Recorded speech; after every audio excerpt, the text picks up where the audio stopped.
Masechet Ketuvot Daf Pehe, on commence, Bezrat Hashem ou Daf Pedalet Amud Bet, à 4 lignes d'en bas, Yemar Bar Chashou. Yemar Bar Chashou, c'est le nom de quelqu'un, Avamasik Bezouze Beaou Gavra. Il avait prêté de l'argent à un homme. Shachiv, cet homme-là est mort, mais Shavik Arva, il a laissé un bateau. Amal el Ishlouché. Alors Yemar Bar Chashou a dit à son envoyé, Zil Tafsan Yale, va prendre le bateau. Va prendre le bateau pour rembourser ma dette. Donc va me prendre le bateau pour que je puisse l'utiliser comme remboursement. Azal Tafsa, il est allé, il a pris le bateau. Pagoubé Rafapa Ravuna Bered Rav Yoshua. L'ont rencontré Rafapa et Ravuna Bered Rav Yoshua. Amroulé lui ont dit, At Tofas le Baal Chov. Toi, tu es en train de saisir quelque chose pour un créancier. Mais Makom Shechav Lacherim, alors que finalement, ça cause du tort à d'autres personnes qui sont comme nous par exemple, qui avons aussi prêté à cet homme-là de l'argent. Donc il n'y a pas de raison que toi tu viennes prendre. Si tu prenais pour toi-même, c'est une chose. Mais quand toi tu prends pour ton ami, alors que nous, on va en perdre, tu ne peux pas. Tu ne peux pas prendre pour ton ami, pour quelqu'un d'autre. Tu es tofes les Baal Chov, tu prends pour un Baal Chov, pour un créancier, alors que nous avons aussi des droits sur cet homme-là. Donc on prendra le bateau pour nous-mêmes et tu ne peux pas le prendre pour lui. Or Rabbi Yochanan a dit, celui qui prend qui prend un objet ou quelque chose comme remboursement sur une dette de quelqu'un alors qu'il y en a d'autres qui vont perdre de ça, il n'a pas acquis. On ne peut pas prendre pour des autres personnes. Tafsua Inu. Donc, Rav Papa et Ravuna Bered Rav Yoshua eux-mêmes sont allés prendre le bateau. Donc, de quelle manière ils ont voulu faire kinyan sur le bateau?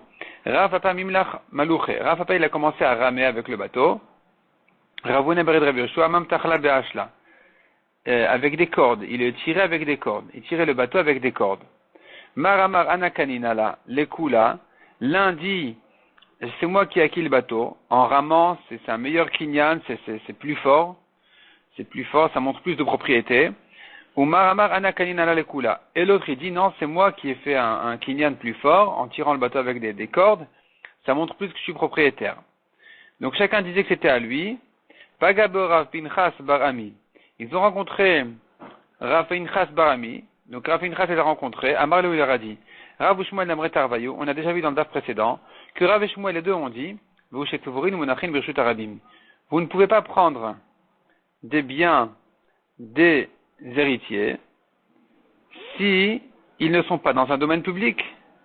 Comme ici, le bateau qui est au port, ça s'appelle pas un domaine public, c'est un endroit où les hommes d'affaires ils se rencontrent pour parler tranquillement de ce qu'ils ont à faire. Donc ça s'appelle pas un domaine public tellement, c'est un coin plutôt calme. À Marleou, disons que c'est pas le port, peut-être c'était le bord du fleuve, un endroit plus quand même calme.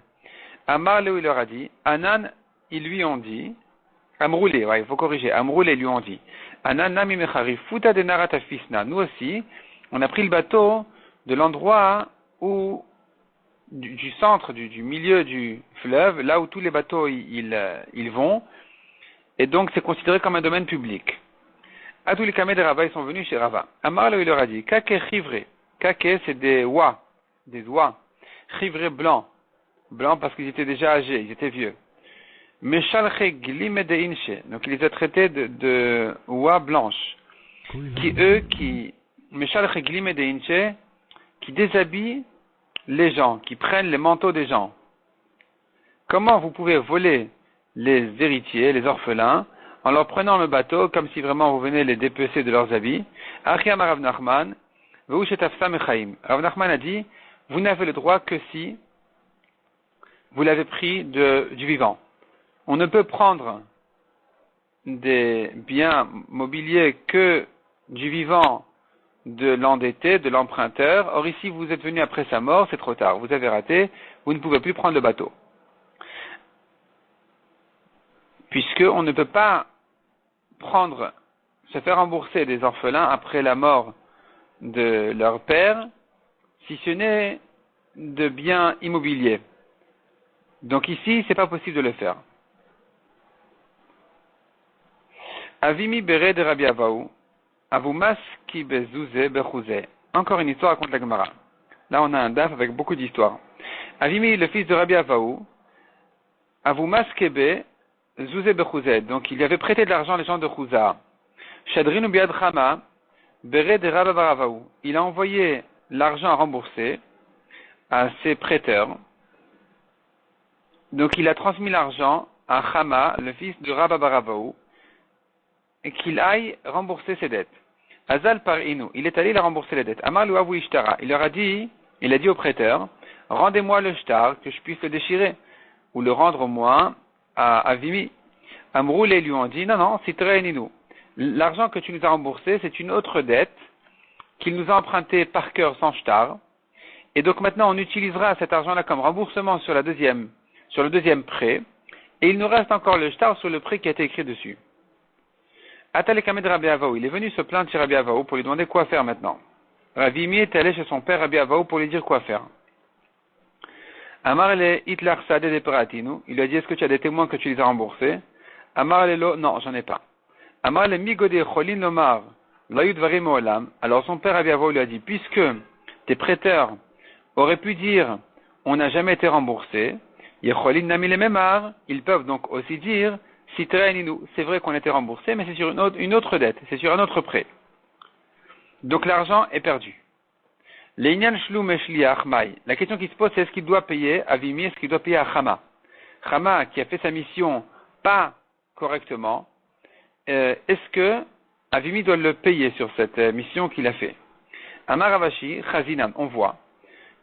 Amar le Shkol Shtar Ve'avzuze, s'il lui a dit écoute, tu prends le shtar et tu payes, Meshalem.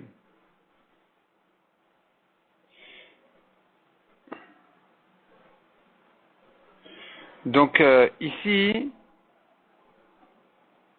non, je me corrige, j'ai mal expliqué. L'inyan shlume shaliach mai. Est-ce que le shaliach doit lui rembourser? Est-ce que, donc ici c'était Chama, est-ce qu'il doit rembourser à Avimi l'argent perdu? Parce qu'il a mal fait sa mission. Donc la question qui se pose maintenant, c'est est-ce que Chama doit rembourser l'argent? Amar Avashi Chazinan, on voit. Si Avimi avait dit à Chama, écoute, tu prends le shtar et ensuite tu payes. Tu rembourses la dette après que tu as reçu le shtar. Mais Shalem, ici, il n'a pas fait correctement sa mission, il doit payer. Mais s'il lui a dit, s'il lui a dit d'abord, s'il lui a dit, rembourse la dette et prends le shtar, n'oublie pas, l'homme Shalem, ici, il a fait selon l'ordre qu'on lui a demandé de faire, donc il n'a pas à rembourser la perte qu'il a causée à Avimi. Velo il a Gemara dit non, c'est faux. On n'a pas à distinguer entre ce cas et l'autre. Benkar ou Benkar Meshalem. Dans tous les cas, il doit payer. De Amar le car il lui dit, je t'ai envoyé pour faire une mission correcte, pas abîmer, pas abîmer ta mission. C'est pas pour ça que je t'ai envoyé, c'est pas pour me causer du tort et me perdre mon argent. Donc tu n'as pas fait ta mission correctement, tu dois me rembourser donc tout l'argent qui a été perdu. Tu aurais dû faire attention de ne pas payer sans certifier que le shtar revienne. Encore une histoire, une femme chez qui on avait confié Meluga de Shtare, un paquet de shtarot. Donc, c'était le monsieur qui lui avait confié ça à garder, il est mort. Maintenant, elle se tient en face des yetomim, des orphelins.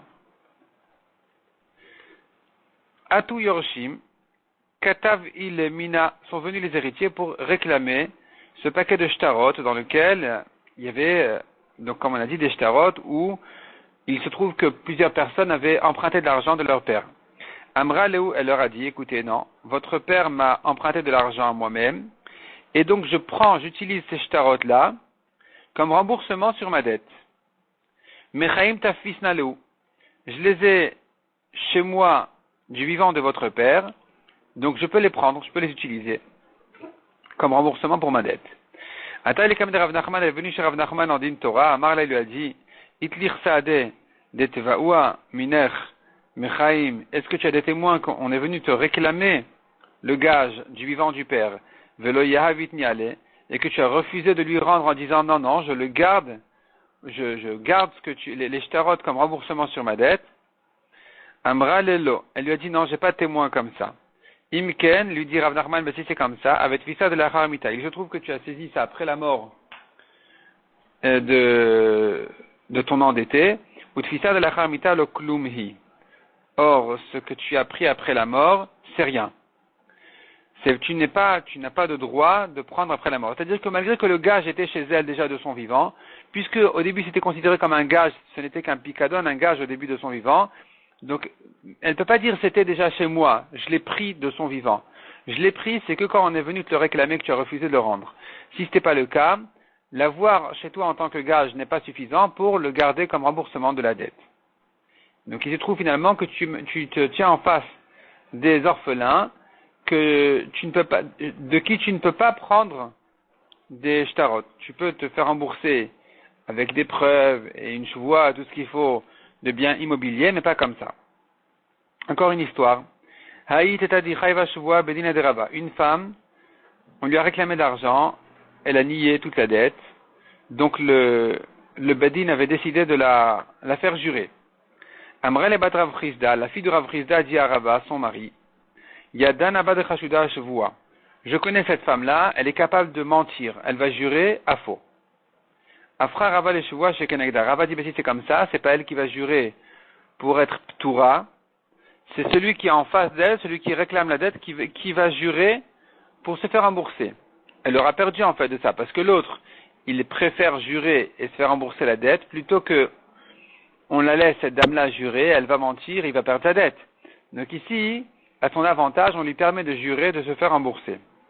Zimnin, autrefois, Avuyat vekame Rav Papa ve Rav Ada bar Matna, était devant Rav Papa et Rav Ada bar Matna.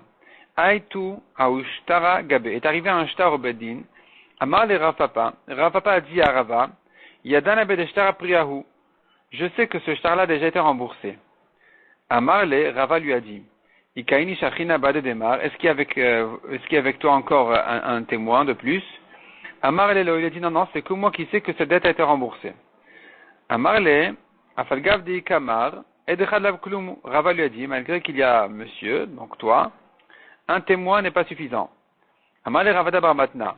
Ravada s'est mêlé dans la discussion et il a demandé à Rava, Veloye Rav Papa Kebat Rav Chizda, est-ce que Rav Papa n'est pas, on ne lui fait pas confiance autant que la rabbinite, la fille de Rav Chizda?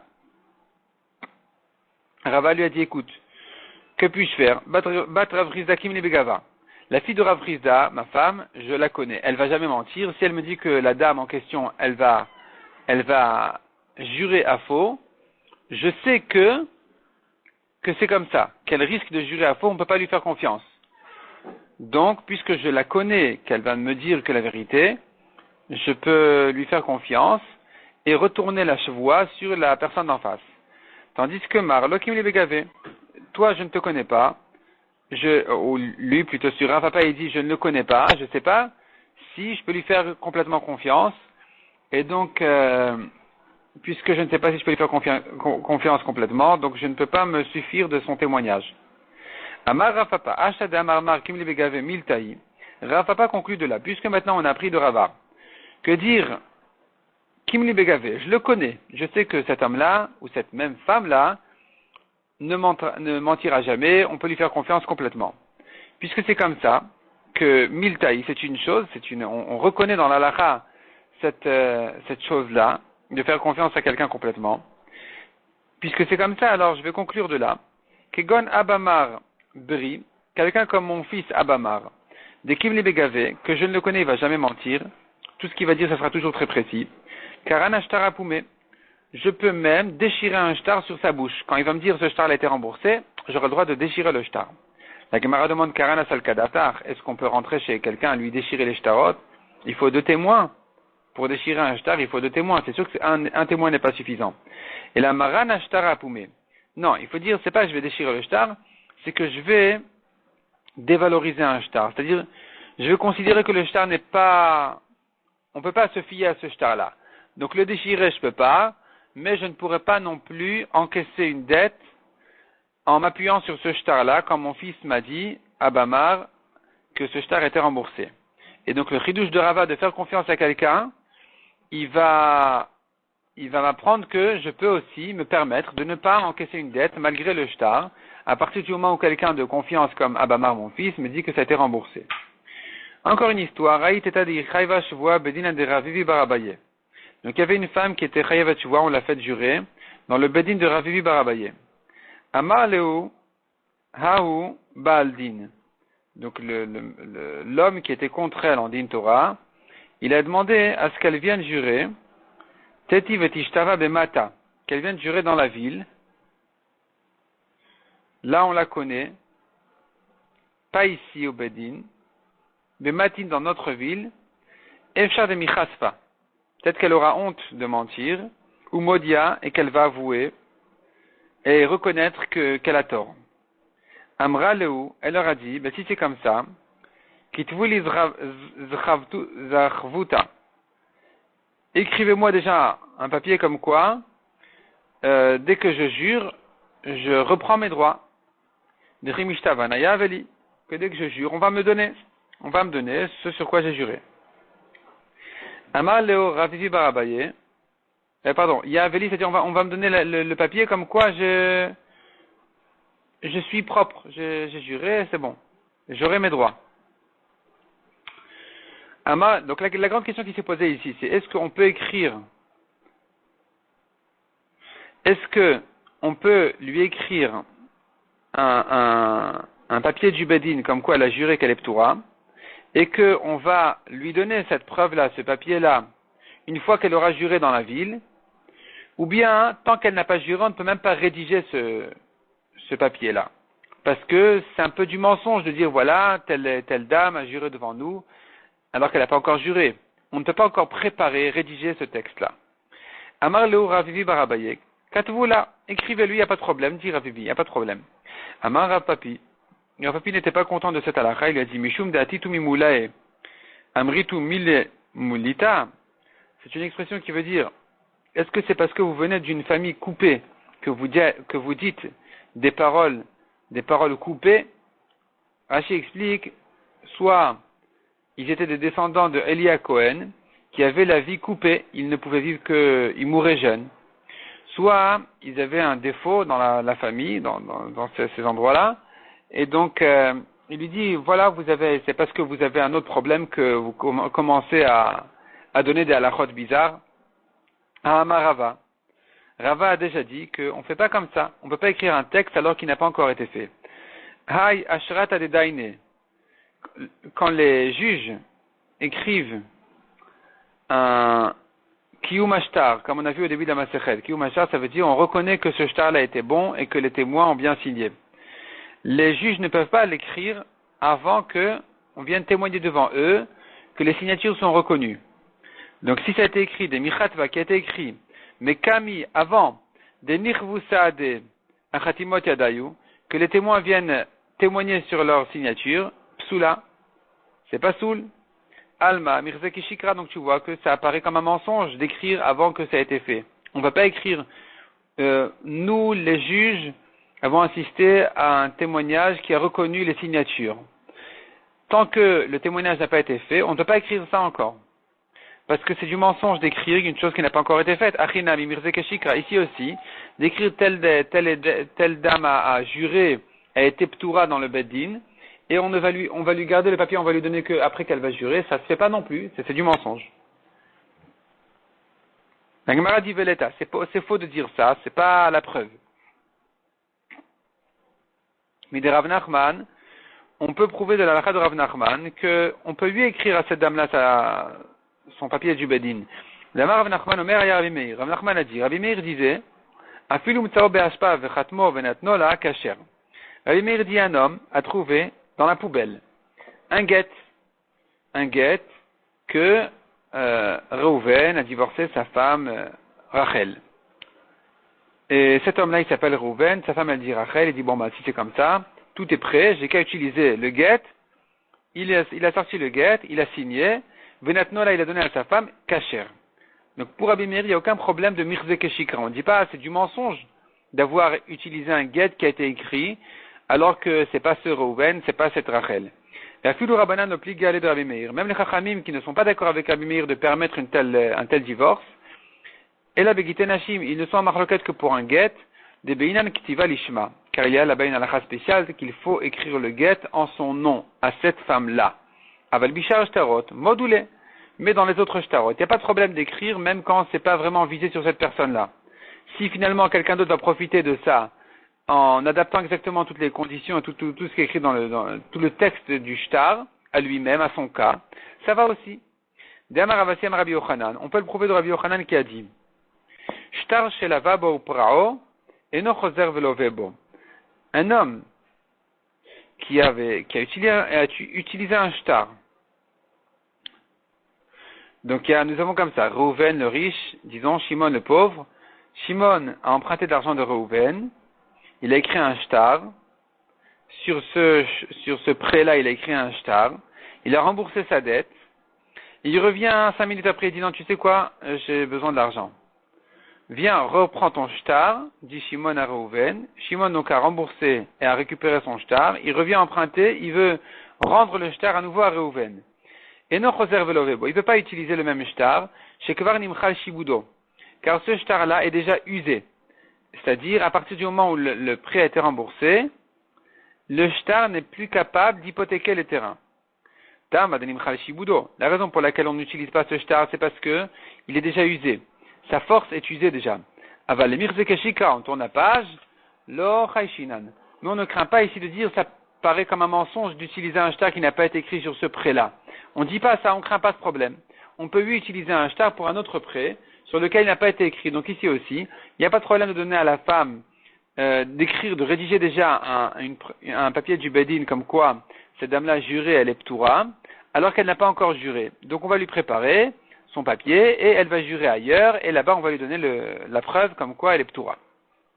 Encore une histoire à Ugavradaf, qui dit chef Margenita, un homme a confié 7 diamants, pierres précieuses, des Tsaire Bessadina, qui étaient enveloppés dans un foulard, Be Rabbi Miyasha Babred Rabbi Ben Levi. Il a confié ça à Rabbi Miyasha, le petit-fils de Rabbi Ben Levi. Shachiv Rabbi Miyasha, Velopakid, Rabbi Miyasha est mort subitement, il n'a pas fait de testament, il n'a pas expliqué d'où ça vient, où ça va, si c'est à lui ou c'est pas à lui. Donc maintenant, le monsieur est revenu réclamer son gage, il a demandé à ce qu'on lui rende donc ses diamants. Azou les kameh de Rabbi Ami. Ils sont venus chez Rabbi Ami en lui demandant est-ce qu'il peut récupérer ou pas. Amar il leur a dit premièrement, je reconnais Rabbi Miyasha qui n'était pas un homme riche, donc sûrement c'était pas à lui ça. Ve'od, deuxièmement, Hakayav Simna, il a bien donné un siman. Donc il a donné un siman, il a dit voilà, c'est enveloppé dans tel et tel foulard, donc on peut compter sur lui et lui rendre le gage.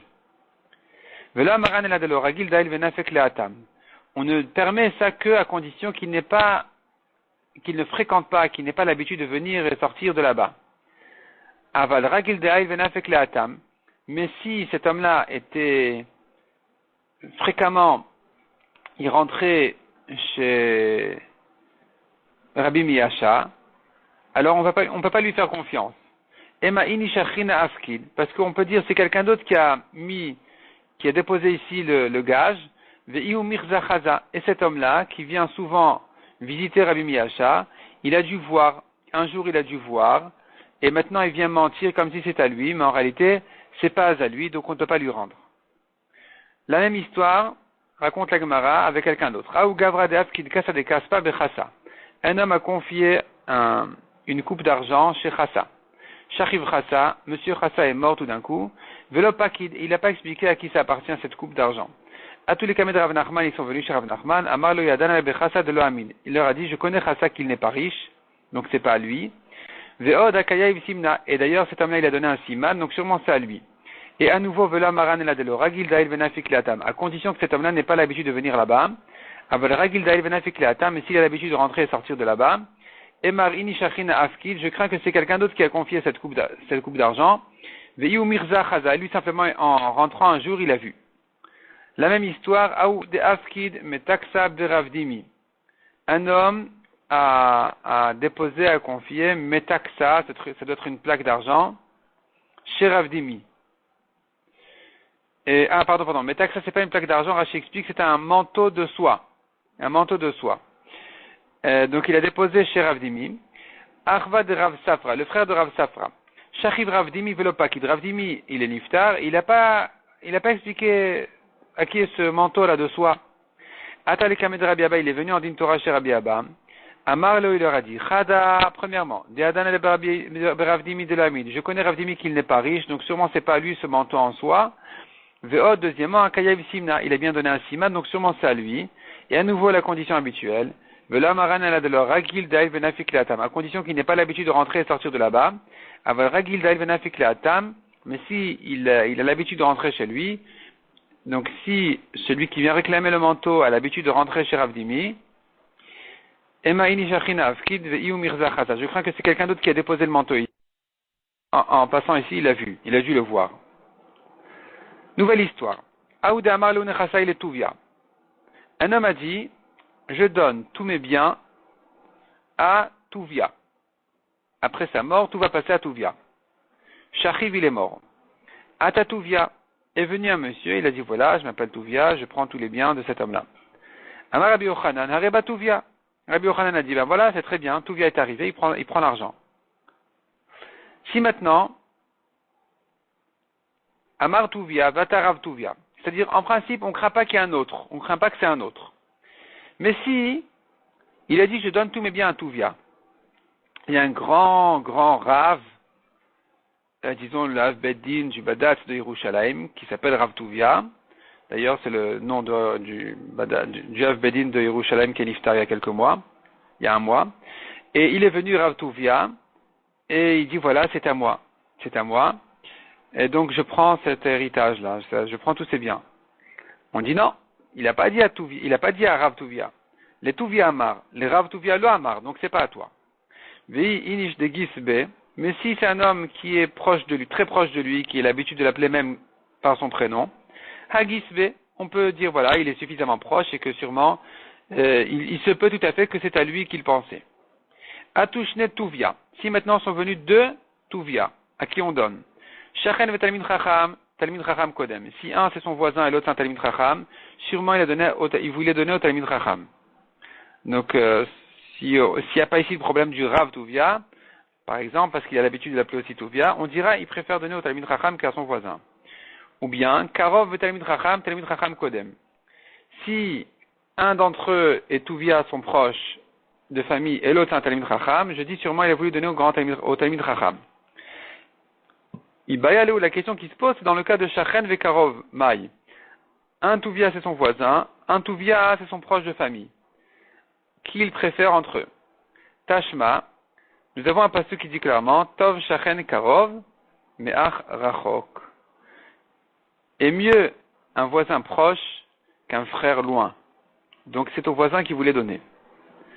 Shneem Krovim, ou Shneem Shchenim, ou Shneem Chachamim. Si les deux sont égaux, les deux Touvia, ils sont les deux proches, les deux voisins, les deux Chachamim, il n'y a pas de raison de préférer un plus que l'autre. Shuda de Daine. Rashi explique, Shuda de Daine, ça veut dire, les juges vont décider ce qu'ils pensent. Qu'est-ce qu'il semble aux juges? Qui est le Touvia qui paraît au juge plus logique que c'est à lui qui voulait donner? C'est lui qui recevra. Amar le Rava Lebre de Ravri Abaravin. Rava dit au fils de Ravri Abaravin, Ta emalach, viens, je te dis, milta me'aluta, une bonne halacha, une bonne chose, de avamar avour que ton père disait. Hadamar Shmuel, ce que Shmuel disait. Amocher shtachov lachavero v'chazaum chalo, un homme qui a vendu un shtar à son ami. Un shtar dans lequel, donc il y a une preuve qu'il a prêté de l'argent à quelqu'un, et il a vendu ce shtar-là à son ami. Et ensuite, il a été mochel. Donc de quoi ça a l'air à la scène? Disons comme ça. Reuven a prêté de l'argent à Lévi. Un jour, Shimon, il vient chez Reuven, il lui dit, vends-moi ce shtar, je m'occupe de Lévi. Reuven, il vend le shtar à Shimon. Et Lévi, il vient chez Reuven, il lui dit, écoute, j'ai du mal à te rembourser et tout, tu sais quoi, sois mochel sur la dette, Rouven, il a pitié de lui, surtout que ça le dérange pas trop. Ça y est, c'est plus chez lui le shtar. Il lui dit, tu sais quoi, je suis mochel.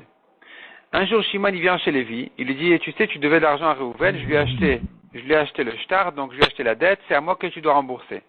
Lévi dit à Shimon, mais non, mais Rouven, il était mochel déjà. Shimon lui dit, mais il était mochel sur quelque chose qui ne lui appartient plus. Et non, on dit que Machoul, s'il était mochel, c'est annulé. La dette est annulée. Ve'afilu yoresh mochel. Non seulement Reuven peut être mochel à Lévi, mais même si Reuven est mort, son fils, l'héritier, peut être mochel la dette à Lévi, même sur le compte de Shimon. Parce que Lévi pourra dire à Shimon, moi je te connais pas. Moi j'ai emprunté l'argent à Reuven et pas à toi, donc Reuven il est mochel, c'est fini. Donc non seulement Reuven peut être mochel, même son fils il peut être mochel. Malgré que Shmuel a dit cette halakha, Modé Shmuel, ton père dit Rava au fils de Rav Chia bar Ravin, donc ton père Rav Chia bar Ravin disait là-dessus que Shmuel sera d'accord, mais Machneset Shtachov le Baala vechazra mechalato. Une femme qui a amené un shtar à son mari, et elle était mochelet à l'emprunteur, et maintenant le mari vient encaisser la dette, chez Nomachoul. Elle ne peut pas annuler cette dette-là sur le compte de son mari, car la main du mari est aussi forte que la main de la femme sur cette dette-là, donc la femme ne pourra pas annuler une dette alors qu'elle a donné déjà le shtar à son mari. Même Shmuel sera d'accord dans ce cas-là que la dette n'est pas annulée.